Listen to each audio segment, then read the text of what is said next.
Let's first define learning intentions and success criteria. Learning intentions are what students should know, be able to do, and or understand by the end of a lesson, whereas success criteria are the concrete tasks that students perform to demonstrate their understanding and the degree of proficiency that is required. So another way to think of it is that learning intentions are what students are learning, whereas the success criteria is this concrete task that we will use to measure whether students have got it. So using these definitions, let's do a quick activity. First, read each statement below and then decide whether you think it's a learning intention or a success criteria statement. Pause the video and then resume when you're ready to check your answers. Okay, let's go through these answers. Number 1, students will be able to manipulate layers through ordering. So this is an example of a learning intention. It explains the objective, manipulate layers through ordering, but it doesn't give any details about the task that we will use to determine whether students know how to do this. So are we simply asking students to verbally explain how to do this? Are we having them do it in an actual project? Are we giving them a multiple choice assessment? The concrete task is missing, so it must be a learning intention. Let's look at number 2. Students will create a week-long menu that meets the requirements for proficient on the nutrition principles rubric.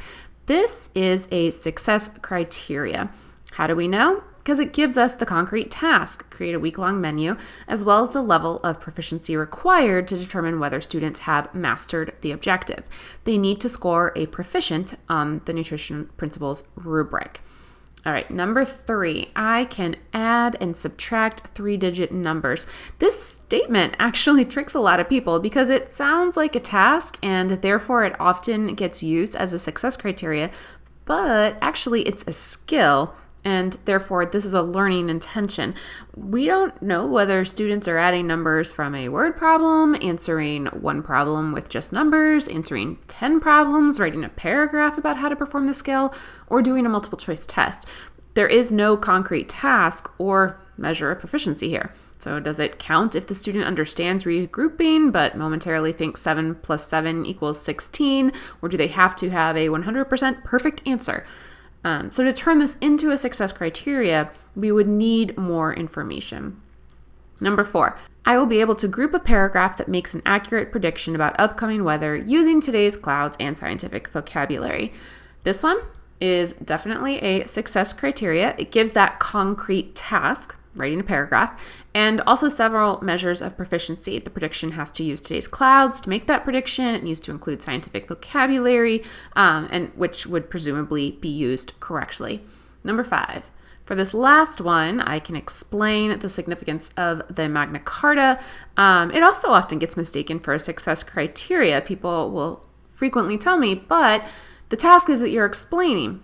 Okay, but how? How are we explaining? Are students having conversations with one another? Are they writing a 5-page essay? Are they creating a documentary? Are they just answering true or false questions? We don't have a concrete task. This one is also missing the necessary level of proficiency. So do students need to know the general idea of the Magna Carta's significance, or do they need to be able to look at the effects across history, documents that reflect ideas from the Magna Carta, etc.? So what will this actually look like in the HCS curriculum? Well, each learning intention will be in student-friendly language, and this is very important as much of the power to impact student achievement with learning intentions comes from actually sharing them with students. The learning intentions will also explain what students will know, understand, or be able to do by the end of the learning experiences, and in content areas where it makes sense, learning intentions will be in the order in which teachers should teach them.